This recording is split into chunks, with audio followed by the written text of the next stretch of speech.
The third Hokage is dead. Hiruzen Sarutobi used the Reaper Death Seal to take Orochimaru's arms, but it cost him everything, and the village is in ruins.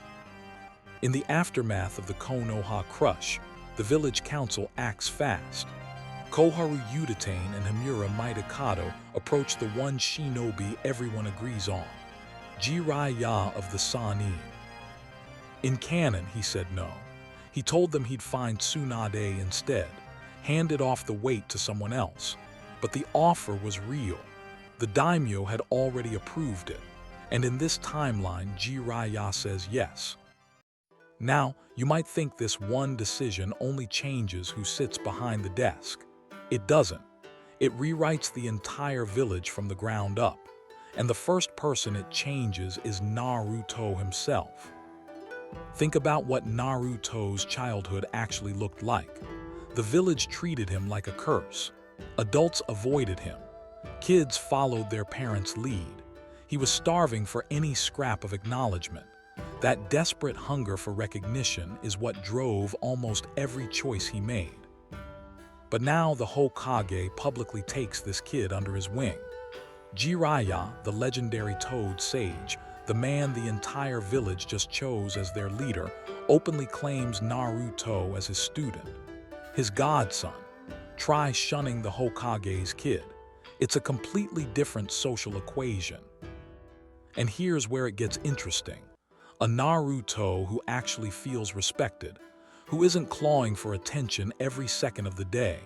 He's gentler, more perceptive. He's not performing all the time. And that means he might actually notice the quiet girl who's been watching him since the academy. In canon, Naruto didn't really understand Hinata's feelings until pain literally forced the moment. She confessed by throwing herself between Naruto and death, and even then it took him years to process it. But a less emotionally starved Naruto, one who isn't laser-focused on chasing approval from Sakura as a proxy for the village's love. He sees Hinata. He sees her much sooner. But Naruto's personal life is only half the picture. Let's talk about the real power shift. Jiraiya versus Danzo. Danzo Shimura ran Root, a shadow branch of Anbu that answered only to him. Members had cursed seals on their tongues so they couldn't even speak about the organization. He orchestrated the Uchiha massacre. He hoarded Sharingan. He undermined every Hokage who sat in that chair.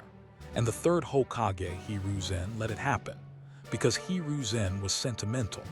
He saw Danzo as his old friend, his old rival, and he couldn't bring himself to shut Root down for good. Tsunade had the same problem from the other direction. She'd been away from the village for decades. She didn't know where the bodies were buried. Danzo ran circles around her politically because she was an outsider trying to learn the game while already playing it. Jiraiya is neither of those things. He's not sentimental about Danzo, and he's not an outsider. He ran the most extensive spy network in the 5 great shinobi countries. He knows exactly how the village's underbelly works. He knows Root exists. He probably knows half their operatives by face. And now he has the authority to do something about it. Picture what Jiraiya does in his first month as Hokage. He doesn't grandstand. He doesn't make speeches. He quietly redirects Anbu resources, reassigns Root operatives to divisions that actually answer to the Hokage's office, puts intelligence gathering under a unified command. Danzo's cursed seals, his parallel chain of command, his private army, dismantled, not with a battle, with paperwork and authority. Now let's talk about Tsunade, because she still comes home. Jiraiya would absolutely send for her, but instead of carrying the burden of leading a village she barely recognizes, she gets to do what she was actually born to do: rebuild Konoha's medical corps.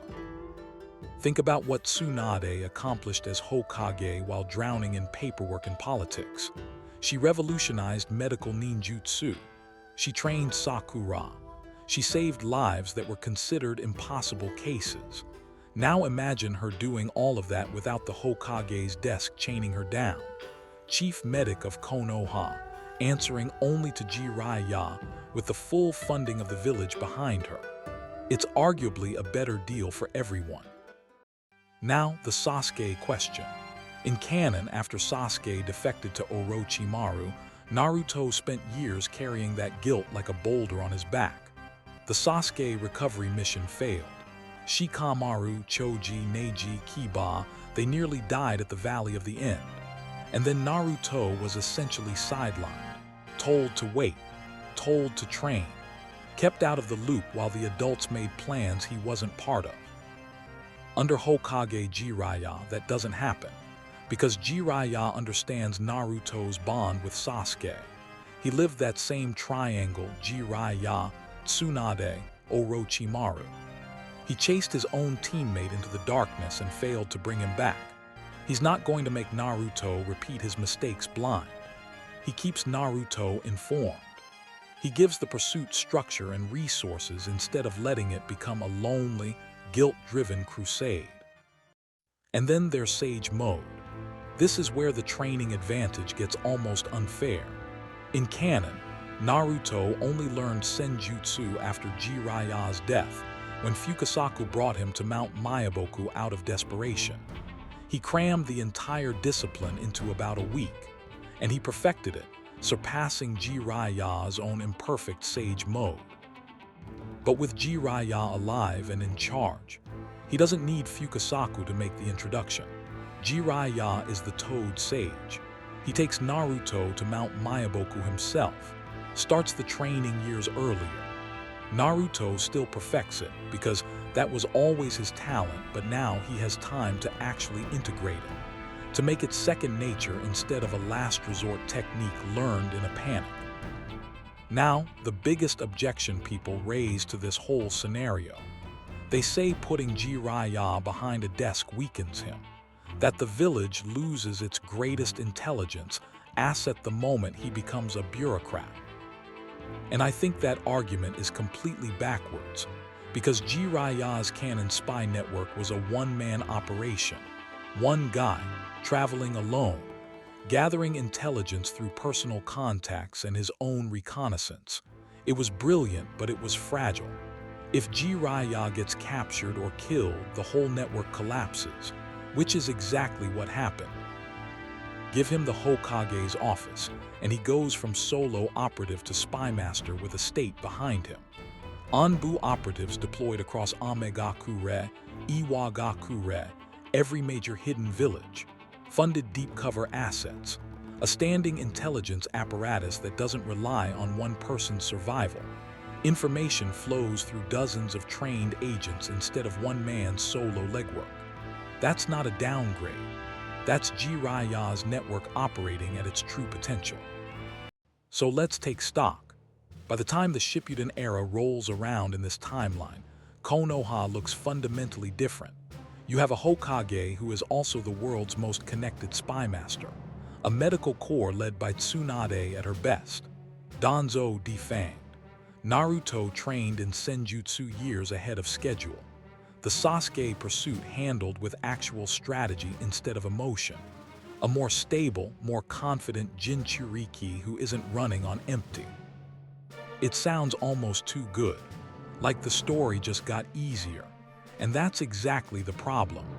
Because all of this stability, all of this preparation, all of this strength is about to face the one threat it was never designed for. Pain is coming, and Pain is Nagato, Jiraiya's own former student, the orphan he trained in Amegakure during the Second Shinobi World War, the boy he once believed would change the world, the man who now commands the Rien Negan and leads the Akatsuki. And this time, when Nagato arrives at the gates of Konoha, the person sitting in the Hokage's chair is the one person who failed him. That is the fault line this whole scenario has been building toward. And that's part 2.